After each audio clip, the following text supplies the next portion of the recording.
Oh, the beautiful Hosta. They're easy to grow, they live long, they're a perennial favorite, and that's a gardening joke among gardeners. Here with tips on caring for these plants is Master Gardener, the green thumb guru, Ed Sourdiffe. Ed, Hostas, these are a very hardy plant. Yes, that's one of their big claims to fame. They actually are hardy to zone 3. Actually, which is good. We're actually a 5 here, and some people are 6s, but up to a zone 3, which is very cold. Those zones refer to the where it is on the map. Is yes, that right? The numbers go up as you go further south. Okay. And so then the lowest temperature, it gets a little, more and more as you go south. Now, I noticed when I was shopping for hostas that there are a lot of different types. Oh, there are tons of hostas, and that's one of the reasons why hostas are so incredibly great. The things about hostas that you really are looking for and why they're so popular, because they have a lot of color, they have a lot of different shapes, they have different textures, and then their sizes come in all sorts of sizes, which make them really perfect for your garden. Yes, so that you can really cater it to whatever your needs are. Yes, to the spot at your home. Yeah, yeah. Yes. And they are let's talk about shapes. They come in heart shapes. They come in lance shapes. This is actually a lance-like shape here. A lance shape? Yeah, like a lance. Like if you're going to stab somebody with a big spear. Okay.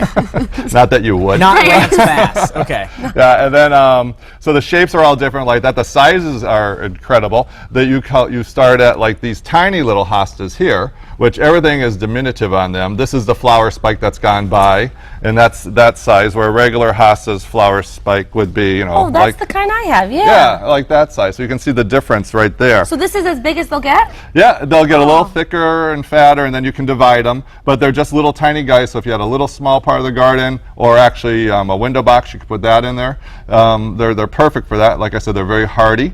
They also, if you're going to talk about texture, we have 2 here, which are some of the largest. If you look at this one, this is called Sum and Substance. Yeah, it's very tropical. Yeah, it is. Whole day I feel like I'm in Rio. Yeah, there you go. And if you look at the top here, you can see it actually looks almost like somebody quilted it.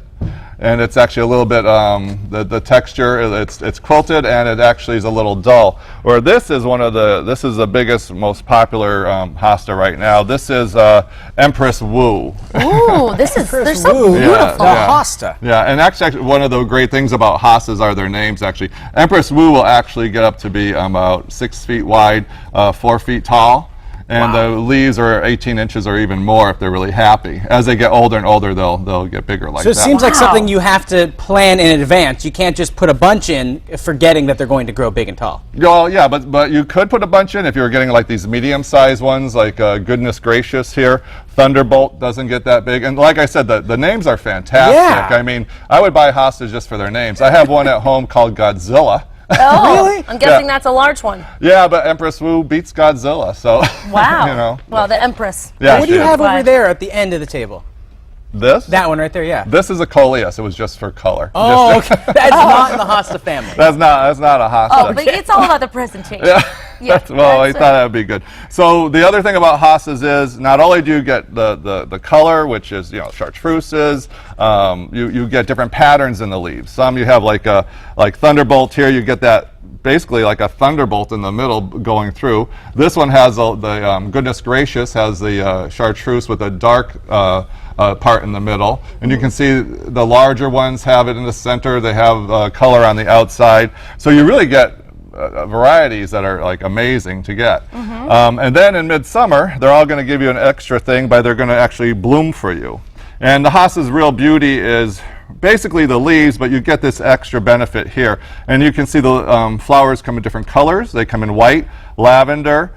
This one here is actually really pretty. It's a little darker purple, and you can see their striations right there inside the petals. Oh, beautiful, Yeah, Ed. yeah. Well, before everybody runs out to your gardening store to pick up a bunch of hostas, later in the show you're going to tell us how to actually care for them after we purchase them. Is that right? Yes, I will. I will tell you exactly what you should do. Perfect. Wonderful. The Green Thumb Guru right here. Looking forward to it. Gonna head on Mass Appeal. Not only do they look amazing, they taste pretty.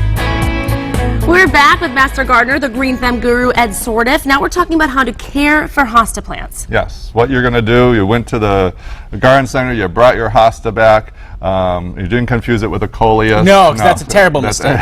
You wouldn't want to do that. So then you bring them home and you want to put them in the right place. Hostas are great because you can actually put them in shady places. They actually prefer part shade, which is under 6 hours of sun, but they can actually do full sun. You might see some people with the gardens out there in full sun. In New England, we can actually do that, where in the south you couldn't, they would really fry. But in New England, we have a little bit of a ability to do that as long as there's enough moisture in the soil and you added amendments to the soil. Could we make an assumption that, because I think a lot of people plant hosta plants in and around our homes, if something's around your house, could that be partial shade because of the way the sun goes over your house? It's going to give off shade? Yes, Okay. because in the morning it might have sun, which I really do like, and then in the afternoon to be shaded. Sometimes the only problem if you put a plant too close to a house, especially if it has like white siding, is it will actually get the reflective light too, and that'll double the sun, and that could burn your hosta. So you have to be careful with that. You got to think about that. But if you're going to bring it home, say you have horrible sand, either very clay-like, with, just like the modeling clay you get, or sand, like I have a bag of sand here just to show, just that kind of sand. As long as you add organic matter to it, it'll be perfect. And that organic matter could be peat moss you'd add to the soil, or even better yet would be compost. And we've talked before about going to your local farmers, especially the dairy farmers, and seeing if they have composted cow manure, which is perfect for your garden everywhere. I've been seeing signs pop up. Yeah, actually, people are saying it. We have cow manure for you, which is something intriguing that you Yes, I never thought you'd want it. Makes a great stocking stuff. Great. Now you want to talk about how you can divide them in the spring and in the fall. Yes, as these hostas get bigger and bigger, they're going to, here I can show you with this little guy, they're going to clump up, and these clumps will get larger and larger. So then you're going to be able to just dig them up, and you're going to actually be able to just split them right in half. They're really easy to divide. Like a plant, when it gets big enough, you can divide it into 3 huge pieces. So these are a great plant for gardeners because you can actually get one in a few years if you watered it well, took care of it, then you can actually divide it up and have big areas. People also use hostas not individually like this as a specimen plant, but they use them as a ground cover too. So you would just plant them a little bit closer, and you can have an entire area covered with that under the tree. So they will help keep down the weeds, and they just look really nice under a tree. Oh, that's a great idea. So instead of like mulch or something, you can use those as ground cover. Yeah, and I would still put mulch around them because mulch will help conserve the soil moisture. And Now, look nice. you brought a bottle of beer with you today. Now, and either you really enjoy your beer, or it's a good thing when you're done gardening. and for when you're gardening, or when it comes to hostas. There you go. Why is that? And so one problem with hostas is that sometimes snails and slugs will like the hosta. And so I have a hosta here, and this is actually a slug damage here. And you can see the little hole, and that's how you can tell there's a little hole in the middle of the plant. It's not really chewed in from the side or anything. So there was a slug on here. When hostas get older, their leaves get tougher, like over here, and the slugs aren't a problem. And this is the only hole I have on the whole plant at home. So I knew there was one slug, but it's not a problem this year. Well, apparently you must be drinking a lot then, because it's helpful. So how do you utilize the beer in your garden? So if you want to get rid of your slugs or your snails, you take your beer. It doesn't have to be Heineken or whatever's the big name or whatever's out there. It can be any beer.